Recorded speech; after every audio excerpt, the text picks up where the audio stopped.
Hi students, it's Mrs. KB and I am here to teach you reading. And I'm so excited. We are starting a new week and on top of it, we're starting a new reading unit. And our reading unit, gotta do this, hold on. Our reading unit is science topics. Reading like a scientist does. We're all going to be reading like scientists by the end of this. So now that I've been thinking, what type or genre of books would a scientist read? Because if we're going to be reading them, we got to know what the scientists are doing, right? So it seems to me that scientists know a lot because they're always building knowledge. They're always asking questions, all kinds of questions, and they have to find the answers somewhere. So what type of books are they reading?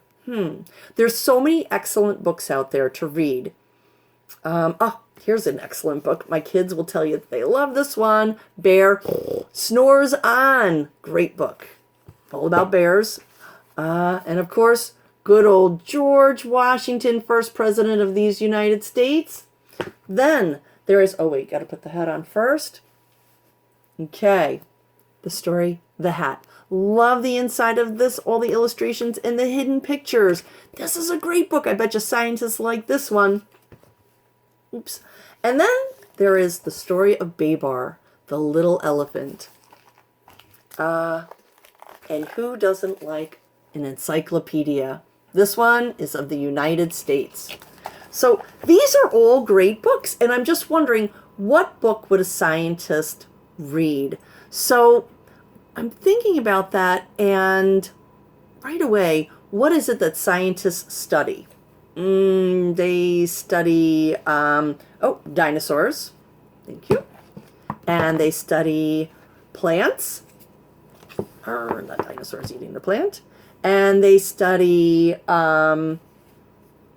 planets, animals, and they study planets. So animals, right away, when I said animals, one very famous story comes to mind.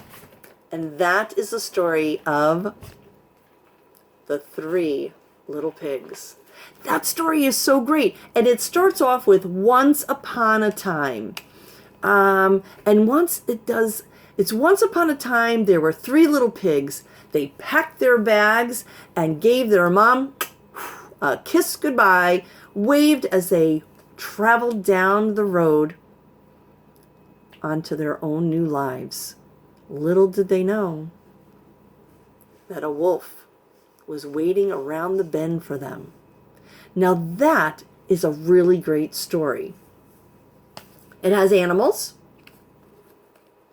and it has a once upon the time, and it has characters, and it has a setting and a plot, and this is all great, but something seems to be missing. The pigs. They're not really real. And scientists, I would think that they would be studying real pigs. So, let's see.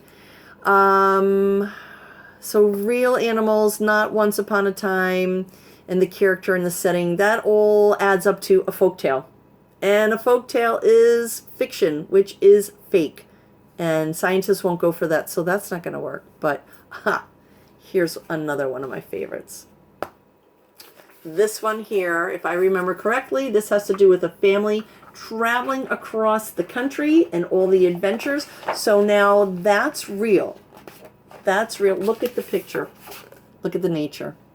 All that nature. Isn't this great? Okay, so let's read this story.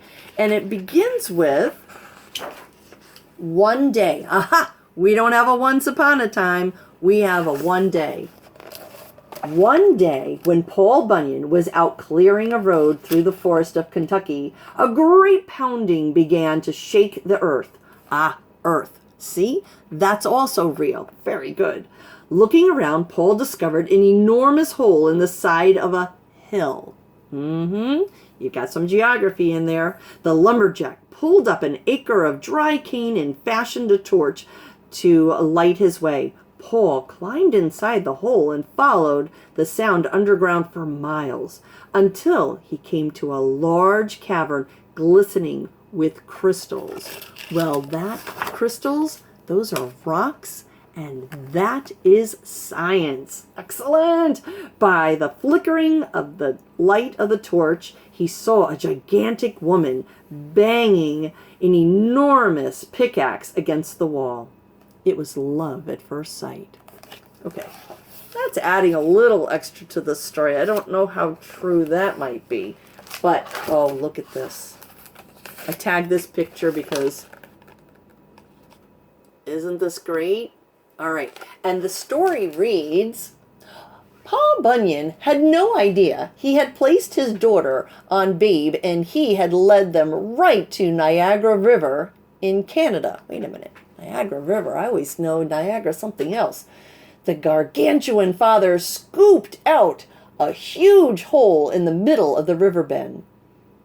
As the great river roared down into the deep hole, Tiny cried out in delight, Niagara Falls! Tiny showered in the waterfalls, and the pesky bears were washed downstream. Niagara Falls is real. But I'm starting to see where this character, there's not someone that's this large. And a blue ox, not really. We don't have them. So I'm thinking that this is, again, a fiction book. It started off with information. Oh, okay, thank you. I'll take this book. Ah, someone handed me this. And they think this one here might be what scientists read. Earth's landforms and bodies of water. This sounds a little more serious in the title. And the picture, well, that's a real picture, not a drawing or a painting, as in our last story or in the Three Little Pigs. There's people in this, and they're by the water, just like in the Bunyan's book. But let me see. Oh, wow. That's different. That did not happen before this contents with page numbers. This is looking different. Yeah, this is looking different. Look. Land and water. That looks like a subtitle. Let me read this and see how this reads. Our planet Earth is home to plants, animals, and humans. They live on land and in water. Earth's surface is not the same anywhere. It has mountains, hills, valleys, plains, and plateaus.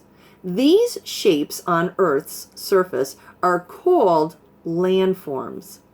Landforms also have streams, lakes, ponds, and oceans. These are called bodies of water. The reason that I'm pausing is because there's no characters in here.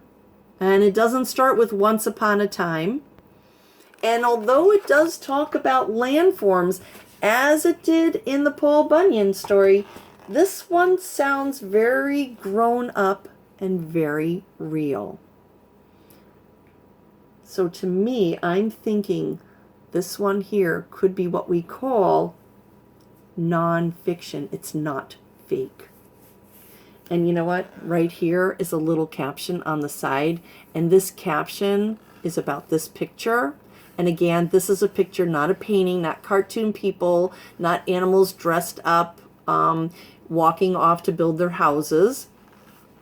This one says, the caption reads, mountains are the highest landforms on Earth's surface. That's a fact. I tend to think that scientists read books that have facts and information that they can learn from and we can learn from. And that would be nonfiction. So students, you could hear the difference in this story in how the words were much more grown up and there were facts in here and there's a picture that's real. Whereas in, even though Mrs. KB absolutely loves the picture of Niagara Falls, or this is the Rocky Mountains and how they built them, I don't think the Bunyans really did. So I think that what scientists are going to be working with and we're going to be reading are these books that give us real facts about real knowledge for science. We're going to read books that are going to help us read like scientists. Now, I put down a click on the bottom or a link for you to take care of an activity, all right? So before we get to that though, so it appears to me that scientists need to read books that have facts that aren't fake, and I want you to remember that. We're looking for facts, not fake information, all right? So there's going to be a follow-up activity for you to work on. So just when you're finished with the video, click on that. And until next time, look for some non-fiction scientific books.